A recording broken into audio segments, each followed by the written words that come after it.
Hola, buenas. Estoy aquí, arriba, técnicamente en territorio de la... bueno, fuera de territorio norteamericano, al otro lado del checkpoint. 13 de febrero hoy, creo que se me oye, ¿me oís? A ver, un momento.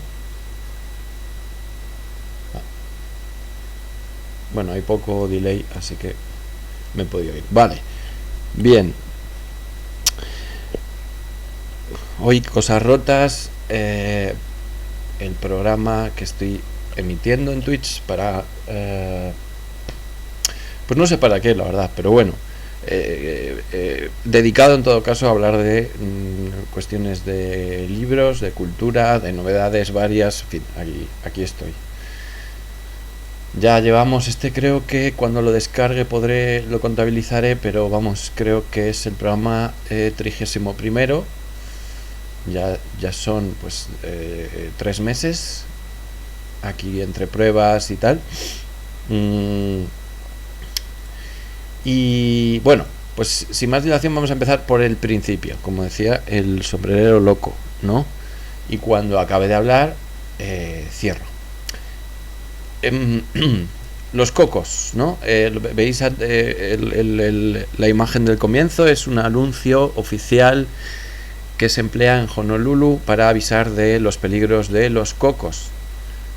De hecho he quitado la parte de arriba que está en inglés, que alerta de los peligros de que le caigan a uno unos cocos y puedan, por tanto, poner en peligro la integridad física de los que están, especialmente en la playa, ¿no? He caído en este cartel porque, bueno, ¿cómo se llama? Esta Annie, nunca sé cómo pronunciarlo porque luego resulta que no es alemana, pero bueno, tiene que es la que lleva, bueno, Annie Roberta, que es la que lleva, bueno, una cuenta muy famosa dedicada a cosas de Wikipedia. Entonces, en la Wikipedia en japonés, bueno, hay un artículo también, bueno, en la versión inglesa, sobre la cuestión de el peligro de los cocos. Que parece ser que hubo como una pequeña pandemia, digamos, memética, ¿no? Bueno, otro día habría que hablar del tema de la memética y los memes. No los memes como se entienden ahora, sino en rigor el concepto real de meme, ¿no? O de meme. Pero bueno, hubo como una especie de pánico relativo, ¿no? Entre los años 90 y los 2000 con... bueno, pánico. Pero hubo como... Pues eso, es que la mejor definición es un meme, es un meme, que es decir, un fragmento de información concreto y delimitado que se va reproduciendo y va pasando de un cerebro a otro, incluso de una comunidad a otra, ¿no? de seres racionales y con capacidad lingüística y comunicativa, ¿no? Y entonces empezó a saltar de un periódico a otro y tal, pues bueno, historias sobre el peligro de los cocos y cuánta gente moría al año por caídas de cocos, ¿no? A todo esto hay dedicado, ya os digo, una entrada en la Wikipedia, pero que parece ser que no, bueno, sin llegar a ser una leyenda urbana, pero sí que se exageró mucho, ¿no? El peligro de los de morir por la caída de un coco. De hecho avisa que es más probable, en cierta manera, morir por consumir cantidades relativamente grandes de agua de coco por su alto nivel de potasio, ¿no? Entonces, bueno,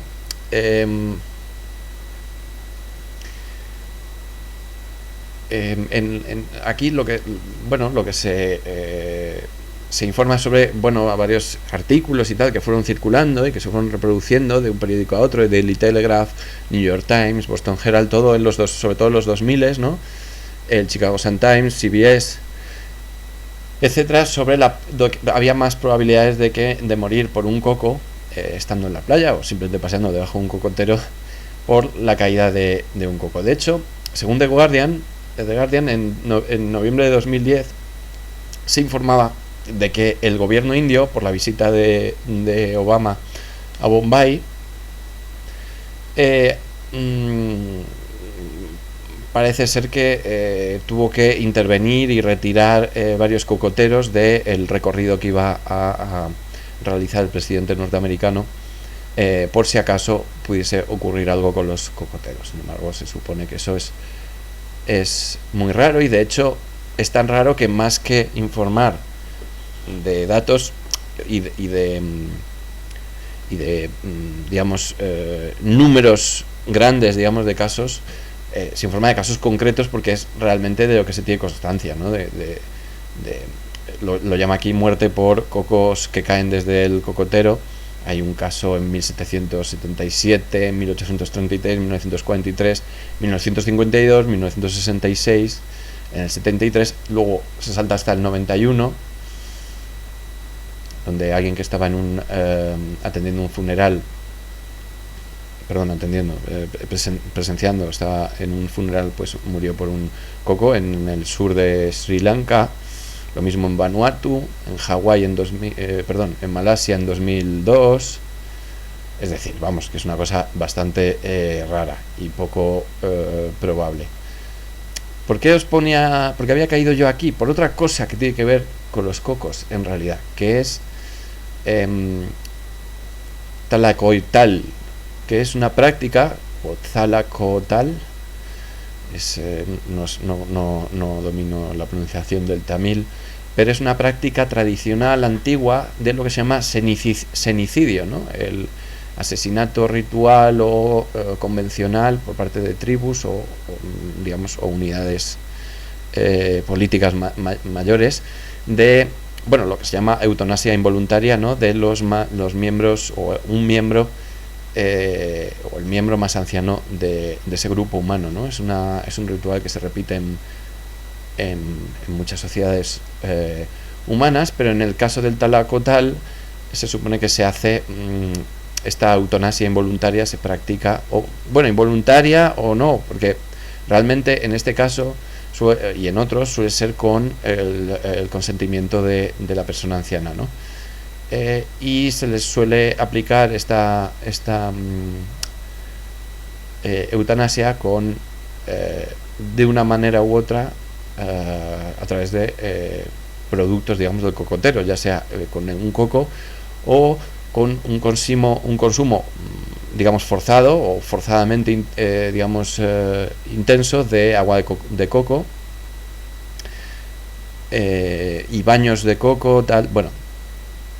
Todo esto especialmente se produce en Tamil Nadu, ¿no? El estado,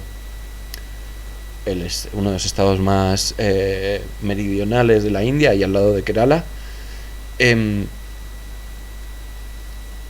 Y es un caso más, ¿no?, de esta práctica del senicidio, que conecta con un artículo del que quería empezar hablando, que está publicado en la prestigiosa revista literaria Granta, que os sonará, ¿no?, en Granta. Samuel Moyn, que es un jurista de la Universidad de Yale. Realmente esto me enteré al final, quizás es que pensaba que era antropólogo, pero bueno, no pasa nada. Por eso lo introduje, porque me parecía interesante, pero luego al ver que es un jurista ya norteamericano, ya me dejó de gustar. Pero bueno, en todo caso, en la revista literaria esta en Granta, este hombre publicaba un artículo sobre la cuestión de la gerontocracia. Por supuesto, ¿a qué viene este artículo? Bueno, pues tiene que ver, por supuesto, se publica en un momento de interés alrededor del tema relacionado con la cuestión del presidente de los Estados Unidos de América, también conocidos como Imperio. A ver si puedo cargar esto bien. Aquí lo tengo. Y me he subrayado algunos pasajes porque es, pues obviamente las élites políticas del progresismo liberal norteamericano están preocupadas por las señales de senilidad incipiente que muestra el presidente, y están intentando centrar el debate en ese eje. quizás intentando forzar la máquina para la sustitución o bueno, la búsqueda de un candidato alternativo a Joe Biden antes de que se postulen quizás candidatos más incómodos dentro del establishment demócrata, ¿no? Por supuesto estoy pensando en Alexandria Ocasio-Cortez, pero podría ser cualquier otra figura destacada que pudiese surgir e impedir una línea como la que representa Biden más cómoda para las élites progresistas liberales norteamericanas, ¿no? Pero bueno, el artículo cuenta, pues eso, que la cuestión de la gerontocracia es tan vieja como la historia humana, ¿no? Durante milenios, en mayor o menor medida, ha sido el principio de gobernanza por defecto que han usado las sociedades humanas, ¿no? Desde las antiguas ciudades-estado de Grecia, o incluso antes, hasta hoy en día, y bueno, también obviamente hay ejemplos también en el registro etnológico, ¿no? Pero bueno, dice el texto también continúa, dice la disputa presidencial en Estados Unidos muy probablemente se desarrolle entre dos candidatos decrépitos que se enfrentarán con el resultado final de que el que gane podría ser 86 años o más para el final de su segundo mandato.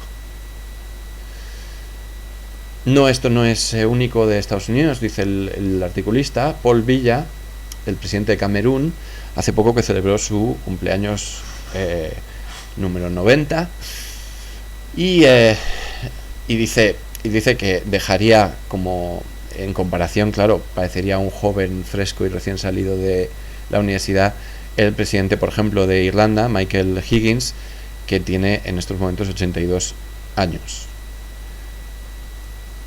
Sin embargo, no tiene por qué ser así, ¿no? En la historia, por ejemplo, europea, y el articulista pone el ejemplo de los revolucionarios franceses, cuya diana de la crítica era precisamente pues eso, el viejo régimen, pero también el poder de las capas más ancianas, digamos, de la sociedad francesa. No porque el poder estuviese solamente, exclusivamente en sus manos, sino por una cuestión también simbólica, ¿no? Como representantes de ese viejo régimen. Más adelante en el artículo, bueno, comenta también que la cultura, yo diría la cultura popular, hoy en día es un bastión de los jóvenes, pero que no les compensa por la falta y la carencia de poder político y financiero. Por encima de ellos está esta capa gerontocrática casi mundial, ¿no? Que parece retener el poder. Os digo que estoy leyendo esto, pero eso no significa que me parezca que el debate tenga que estar en estos términos, pero me parecía interesante por los ejemplos que aporta a este respecto, ¿no? Dice, por ejemplo, claro, cita al sociólogo Leo Simons, que está hablando de que hay un instinto también, o bueno, mejor dicho, hay un debate sobre si hay un instinto, ¿no?, de preservar y de colocar en el poder a las capas o a los miembros más ancianos de la comunidad o de la sociedad un poco más amplia humana, ¿no? Porque no parece haber señales, dice, de un instinto en sí que tenga raíces profundas, sino que más bien ese respeto por la edad avanzada viene de una disciplina social acumulada durante años, siglos o milenios, ¿no?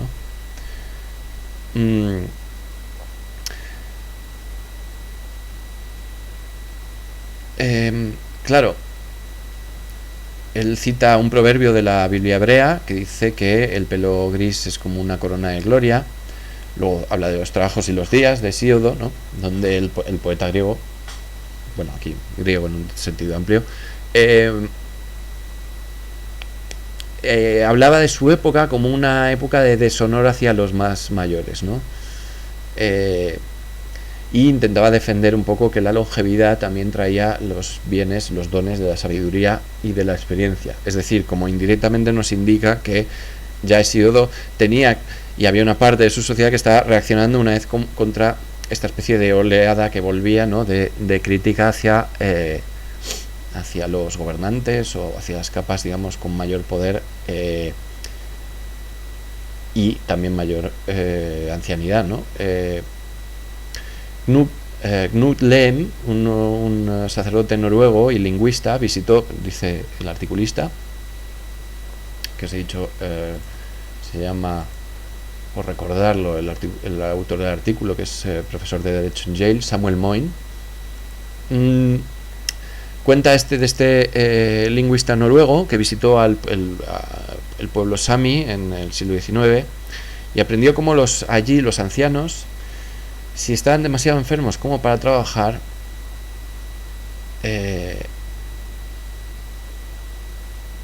podían caminar y no podían caminar de granja a granja pero podían, es decir, que los viejos ahí se les permitía, digamos, alojarse durante 6 noches, digamos, un poco a modo de compensación por no participar en las actividades de la comunidad, pues se les podía alojar durante 6 noches en diferentes casas, digamos, aunque no se pudiesen ganar el sustento ellos, ¿no? Tradiciones como esta, dice el autor, digamos, se repiten a lo largo de la historia humana, donde la programación cultural, programación aquí en el sentido de autoeducación cultural, siempre ha resultado en que los más mayores obtienen algo más de lo que les corresponde, hasta que la muerte les granjea un poco una veneración continua en la forma, que esta se repite, obviamente, en muchas culturas humanas, en la forma de, digamos, de veneración de los ancestros, ¿no? Paul Spencer, un antropólogo social, en 1965 vivió entre los Samburu. Veo que estoy hablando aquí con y ya que me había preparado una pequeña galería para que no me vieseis la cara todo el rato, voy a ver si lo ajusto y así se me ve. Ahora, ¿no? Debería verse, a ver.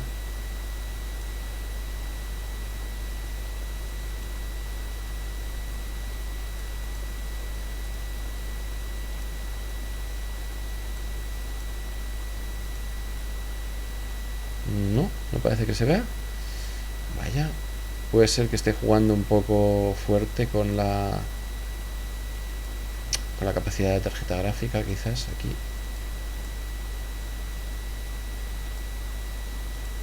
A ver ahora. No, tampoco.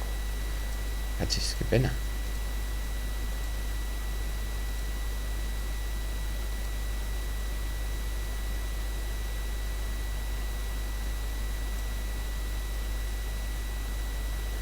Un momentín.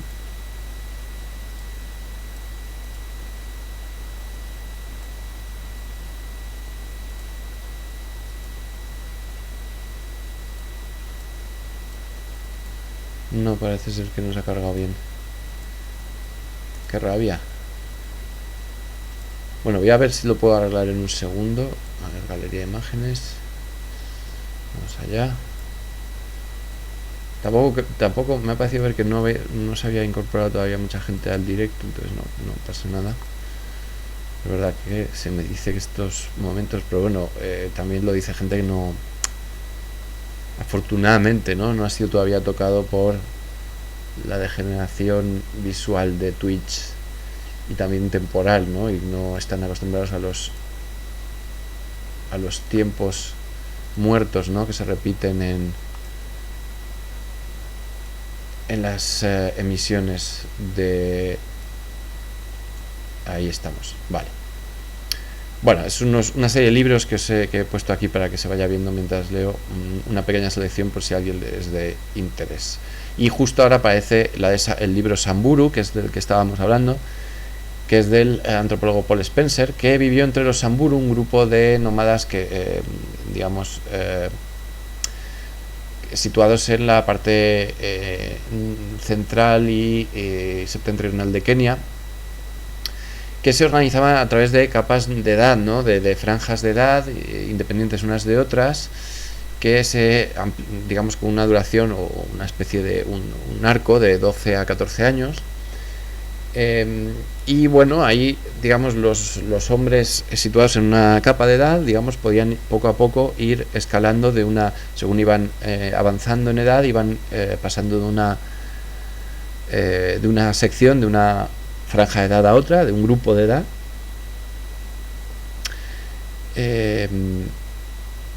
Que obviamente no se aplicaba a las mujeres, eso está claro.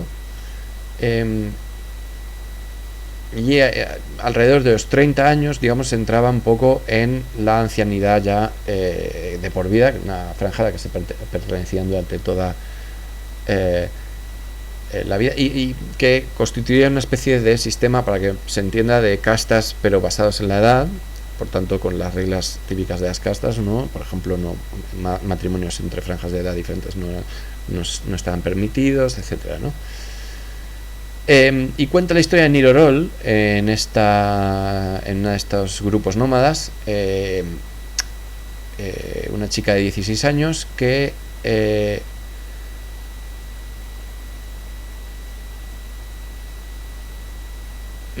bueno, por supuesto que pasaba por una mutilación genital, etcétera, este tipo de rituales.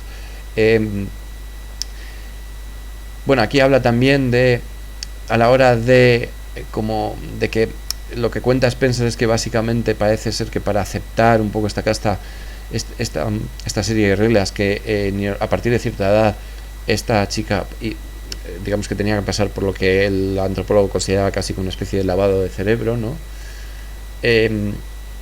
Para aceptar lo que, según Spencer, era básicamente una especie de tiranía de las capas superiores de edad hacia los jóvenes, ¿no?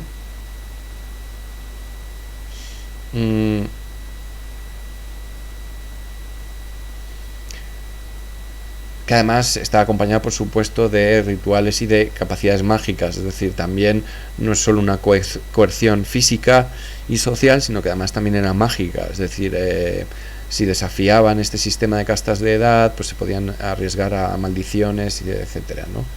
Y pone varios ejemplos aquí el articulista, basado en el libro de Samburu, ¿no?, del antropólogo Spencer. El artículo continúa diciendo que una de las mayores diferencias entre las gerontocracias de las sociedades premodernas y las gerontocracias contemporáneas, occidentales especialmente, es que nuestros precursores premodernos a menudo tenían un mecanismo especial para gestionar el problema de los ancianos que fallaban en sus cometidos. Esto parece y nos lleva al núcleo de este artículo, que a su vez lo estoy leyendo porque me parece sintomático de lo que está pasando un poco ahora mismo entre las élites progresistas liberales norteamericanas, o mejor dicho, en la derecha progresista norteamericana. Acaba la frase de esta manera, ¿no? Dice: nuestros precursores premodernos a menudo tenían un mecanismo especial para gestionar el problema de los ancianos que fallaban o que no se comportaban conforme a sus funciones o a su lugar en la sociedad. Simplemente los mataban. A continuación, inmediatamente pasa, como no, a hablar de James Fraser, ¿no?, el autor de La Rama Dorada.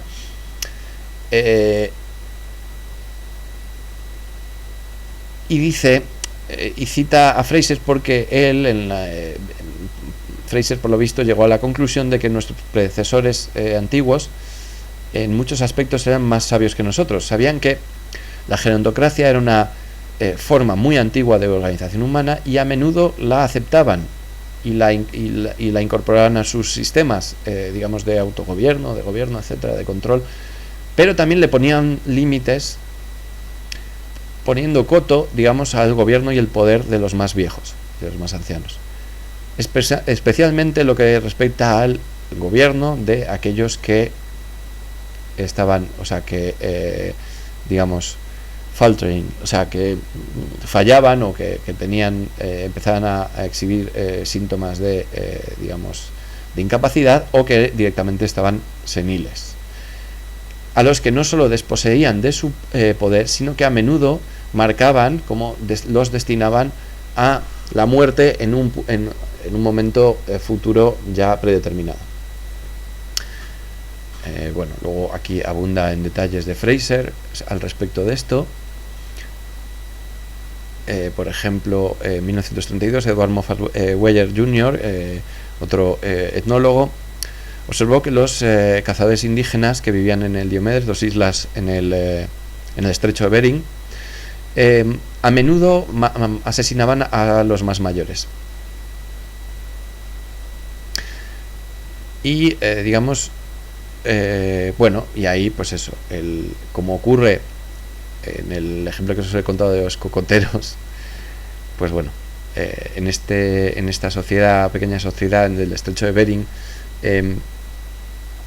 pues parece ser que los más mayores, si tenían la lucidez suficiente, pedían, digamos, esa eutanasia, y si no, pedían, esto comenzaba pues con la persona mayor o con quienes estaban denunciando, digamos, los síntomas ya evidentes de esa persona, anunciando que se iban a empezar a afilar los cuchillos. Parece, realmente, si no fuese Granta, si esto fuese el New York Times, parecería desde luego un ominoso aviso, ¿no?, dentro del Partido Demócrata, ¿no? Luego habla de Hiperbórea, ¿no?, donde los antiguos esa tierra mítica para los antiguos griegos, donde la edad avanzada no estaba tolerada, ¿no? Siempre era soleado, dice el autor, como Florida, pero a diferencia de Florida, cuando cualquiera alcanzaba la edad de los 60 años, simplemente se les expulsaba por las puertas de la ciudad y eran ejecutados. Algo así pasaba, aunque en menor medida, en la República Romana y en el Imperio, aunque dice que nadie todavía ha sido capaz, esto es verdad, de probar o digamos o refutar la historia esta de que había sido costumbre entre los romanos de arrojarles a la muerte desde el puente Milvio, ¿no? Es una pequeña leyenda romana, ¿no?, que con los años se ha convertido casi en un chiste, ¿no? Esto también viene al caso, el artículo, y lo recuerda el propio articulista, del juez del Tribunal Supremo norteamericano, o jueza, perdón, Ruth Bader Ginsburg, que también, por lo visto, pues ha obstaculizado un poco, agarrándose al puesto, obstaculizado la renovación del Poder Judicial en Estados Unidos. Estas noticias creo que resuenan también aquí.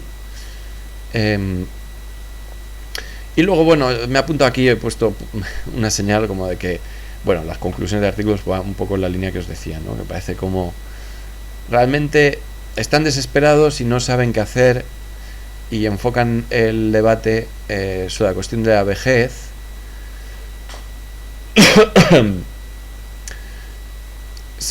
quizás sabiendo o intuyendo, que en un debate a dos tiene todas las de perder frente a Trump, y que por tanto, digamos, necesitan forzar una renovación dentro de un partido demócrata que parece ser que está anquilosado, bloqueado, no se sabe muy bien qué es lo que ocurre, y quizás que no es capaz de reaccionar a la falta un poco de vigor, digamos, electoral que parece tener Kamala Harris, que no pinta muy bien, ¿no? Bueno,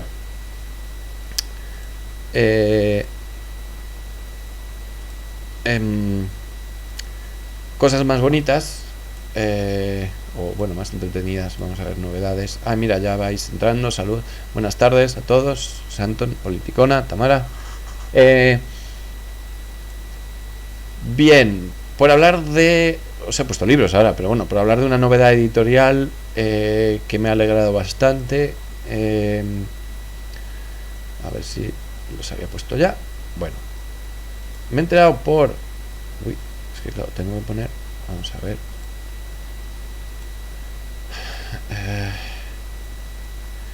Claro, le está costando aquí al amigo,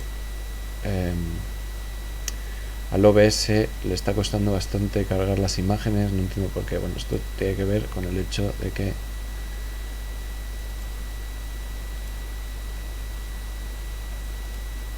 haya, a ver, nada, no sé si es un problema de, no, claro, es que debería, cachis en la mar. He cargado muchas cosas previamente y entonces ahora pues no las procesa bien. Se han quedado. Voy a eliminar el segundo marquito.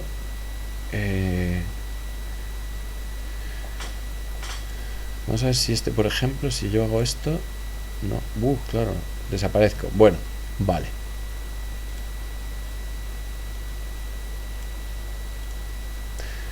Vale, un momento. Mientras, a ver, no comentáis nada, pero bueno, vamos a empezar por quién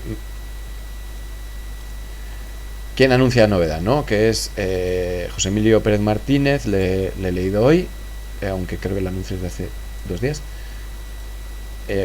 José Emilio, que es el autor de este libro, Radio y Mujer en España, 1960-1975, en la editorial Abada. Él es un experto en estas cuestiones de la historia de la radio.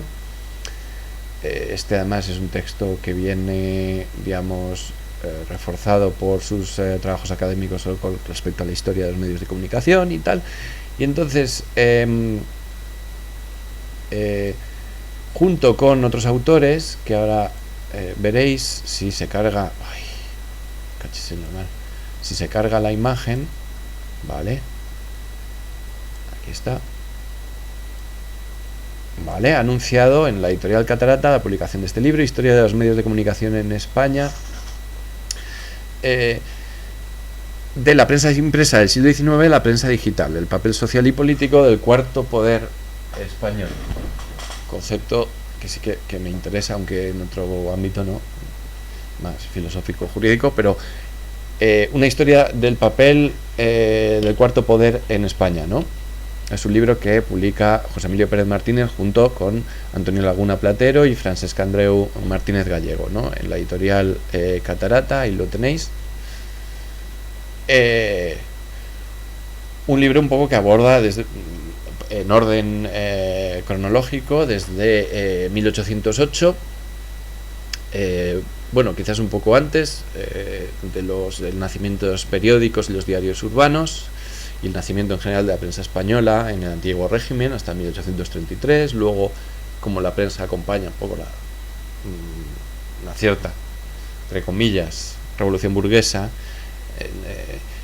y entre el 34 y el 43, digamos, la relación de este medio, de estos medios con los moderados y los progresistas entre 1844 y 1868, durante el sexenio revolucionario, 1868 al 74, y bueno, va también hasta 1900 con la reacción y la liberalización, y luego la entrada de la prensa popular y de masas a principios del siglo XX. Y el libro también luego continúa en varios capítulos, analizando un poco la prensa española durante la dictadura de Primo de Rivera y luego la Segunda República. Y luego, obviamente, tiene capítulos dedicados a un poco los medios de comunicación durante la dictadura, sus diferentes fases, y la transición y la democracia. Y finalmente, en este último desafío, la parte cronológica del libro, digamos que acaba con la llegada de Internet, y analiza un poco la cuestión de los medios de comunicación en este nuevo espacio, en este nuevo ámbito que abre, digamos, la presencia de Internet, y diríamos también del aspecto comercial y capitalista, ¿no?, de Internet, especialmente ya consolidado en la segunda década de los 2000, ¿no? Y de hecho titula esta parte dedicada a este periodo entre el 2000 y 2022 como el fin del negocio, y luego pregunta el fin de la prensa. Y luego el libro también tiene unos capítulos posteriores ya más monográficos de cada uno de estos medios, un capítulo sobre el cine, sobre la radio, otro sobre la televisión, sobre el internet, y sobre la información en la era de Internet. Un poco para que quede más bonito, en vez de mis comentarios aquí improvisados, os leo, es corto, os leo un poco el texto de contra. Bueno, pues el ordenador ha decidido que ahora de repente se me quite todo, pero bueno, creo que ha sido un directo. Dice: una historia de los medios de comunicación es imprescindible para conocer nuestro pasado y entender el papel social del llamado cuarto poder. De la prensa impresa a la prensa digital atravesaremos siglos y revoluciones, recalaremos en los nuevos medios de masas basados en la imagen y el sonido, para concluir en un presente pleno de interrogantes. En el siglo XIX, los periódicos en España ya se contaban por centenares. Moderados y progresistas tenían sus propias cabeceras, y el periódico de partido se fue imponiendo, al igual que las distintas agrupaciones políticas. Tras la guerra de Cuba, el oficio de periodista ya se había consolidado por completo. Los dibujos y fotografías iban reduciendo cada vez más los textos, y la enorme competencia consolidó el sensacionalismo. La exageración, la provocación y sobre todo la emoción fueron utilizadas para incrementar la venta de ejemplares. La dictadura de Primo de Rivera vería nacer el gran primer medio de masas, y la Guerra Civil Española fue el primer conflicto bélico que se libró en las ondas. La radio sirvió de laboratorio de propaganda y desinformación. Me estoy acordando ahora de... Perdón, ahora acabo de leerlo, pero al respecto de esto, hay una biografía fantástica en Editorial Fundamentos, una biografía de Azaña, que no es una biografía al uso, sino que cuenta un poco, reconstruye la vida de Azaña como político en activo a través un poco de estas nuevas, o más que nueva, de esta prensa satírica con una nueva dimensión, ¿no? un nuevo alcance, y traza un poco la historia, ¿no? de cómo la relevancia que tuvo en la República y en el conflicto posterior, digamos, toda esta sección, digamos, satírica de la prensa y de los poderes que había detrás, ¿no? Continúa, al conflicto bélico siguieron años de censura y consigna, los años del franquismo, el eficaz anestésico de Radio Nacional de España, del Nodo y de la llegada de la televisión en riguroso directo. Y con la democracia llegó la pluralidad, el llamado Parlamento de papel, pero también los concursos de licencias y los favoritismos. A partir del año 2000, Internet ya ofrecía ilimitados estímulos, y el periodismo ciudadano derivó en una práctica amateur que contribuyó a desprestigiar la profesión y a difundir innumerables fake news. Ahora que antiguos y nuevos medios compiten por una audiencia más fragmentada que nunca, repasar la historia resulta imprescindible para vislumbrar que la información desde el rigor tiene todavía un largo recorrido para la audiencia exigente. Bueno, un libro que parece extremadamente importante en estos momentos, y que yo creo que me alegro de haberme enterado para haberoslo comentado un poco por encima.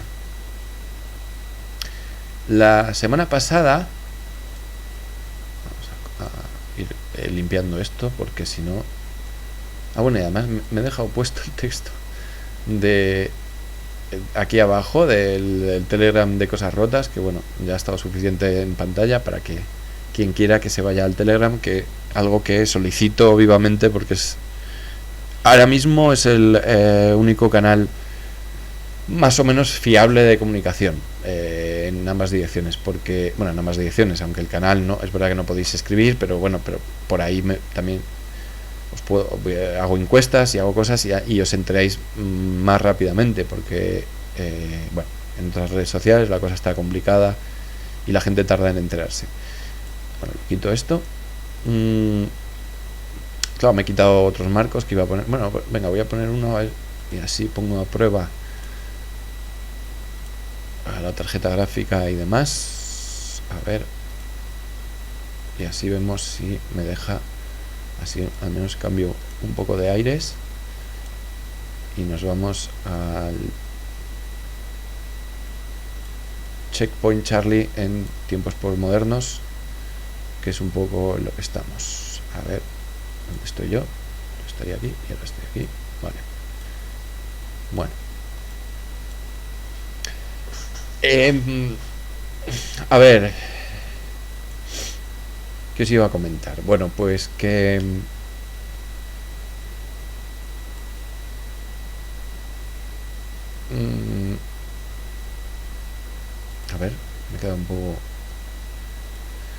¿Se ha quedado paralizado esto? Vale. Bueno, hace unos días José Luis Villacañas comentaba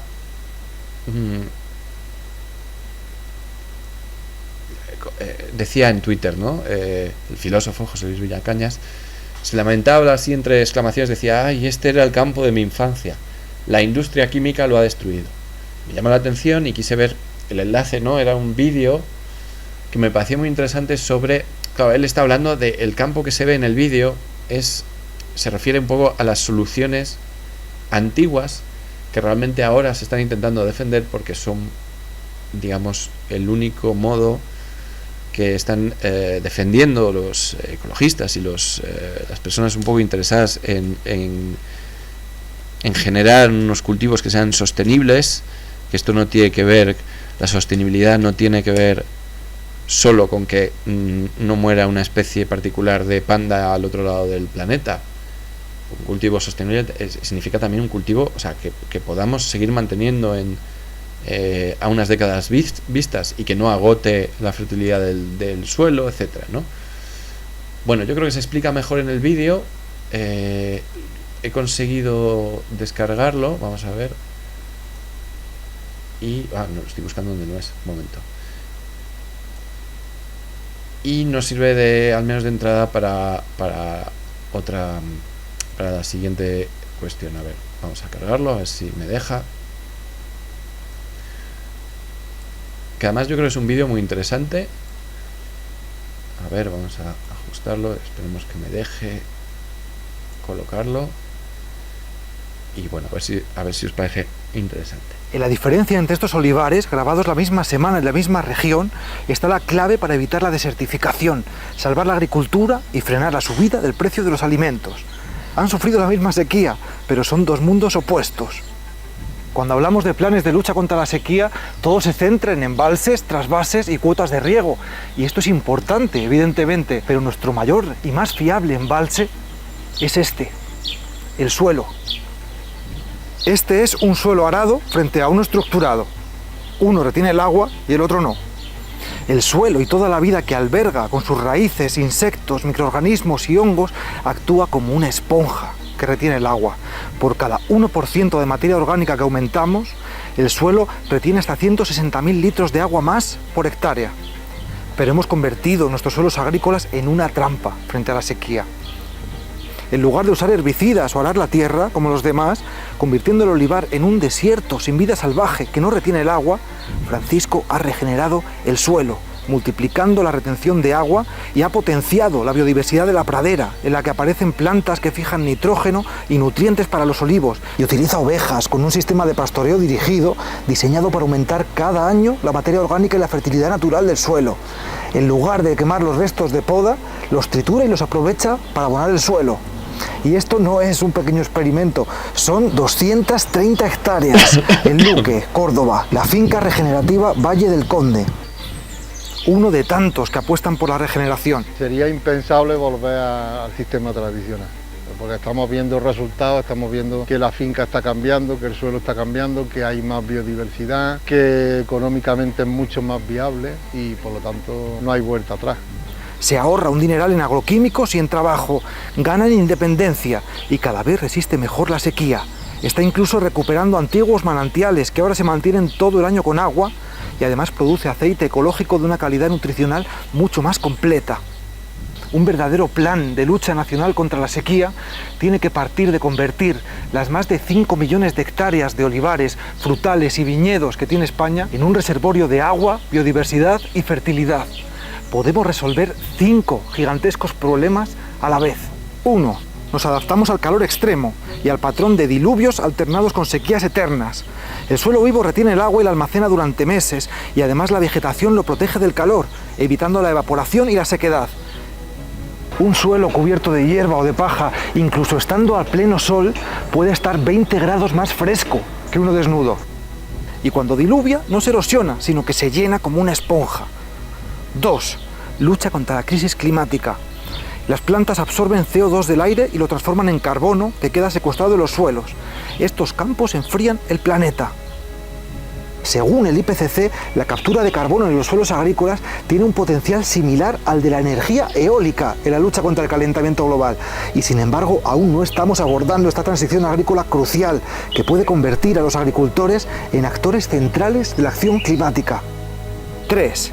Detenemos el declive de la biodiversidad, la red de vida de la que dependemos, transformando desiertos verdes en ecosistemas ricos en los que además las plagas se ven controladas por sus depredadores, sustituyendo a los pesticidas y evitando los grandes problemas de salud que nos acarrean. 4. Los agricultores prosperan, reducen sus gastos y aumentan sus ganancias y su resiliencia a la sequía, y al resistir los cultivos se suaviza la escalada de los precios. 5. Revertimos la desertificación. En lugar de sembrar sequía, atraemos la lluvia. La vegetación y los suelos vivos retienen el agua y además generan humedad ambiental que baja las temperaturas y que a gran escala puede atraer lluvias. El 40% de las precipitaciones que recibimos provienen del vapor de agua que expulsan las plantas, el llamado ciclo corto del agua. Es sencillo, en lugar de emitir CO2 y evaporar el agua, capturamos CO2, retenemos el agua y regeneramos nuestra tierra. Ya hay ejemplos de cómo la regeneración a gran escala puede restaurar el ciclo del agua. El plan para cambiar la agricultura y regenerar los suelos en la meseta del Oeste logró que esto se convirtiera en esto, que según el Banco Mundial 2,5 millones de personas salieran de la pobreza y que los ingresos de los agricultores se duplicaran. Tenemos que dejar de pensar solo en cómo gestionar la escasez y empezar a pensar en cómo crear abundancia. Viñedos de cientos de hectáreas como los de la bodega Familia Torres, que ya están practicando la agricultura regenerativa con resultados muy positivos, campos de frutales, olivares como la red de olivares vivos impulsada por la SEO con resultados impresionantes, huertas que producen más sin arar la tierra, plantando directamente sobre un acolchado vegetal, dehesas que usan el pastoreo dirigido para regenerar los suelos, o incluso campos de cereal y maíz de siembra directa, sin arar ni dejar el suelo desnudo. Hasta los gigantes de la industria de la alimentación están empezando a entender que la única forma de seguir produciendo alimentos en tiempos de caos climático es la agricultura regenerativa. El gobierno debería impulsar una transición agrícola rápida hacia la agricultura regenerativa a gran escala, en la que ganamos absolutamente todos, con la excepción de las multinacionales agroquímicas. Trabajar con la naturaleza y no en contra es la única forma de seguir produciendo alimentos en tiempos de caos climático y de frenar al desierto. Tenemos un planeta y una sociedad por regenerar. Tenemos las soluciones. Es hora de aplicarlas. Es ahora.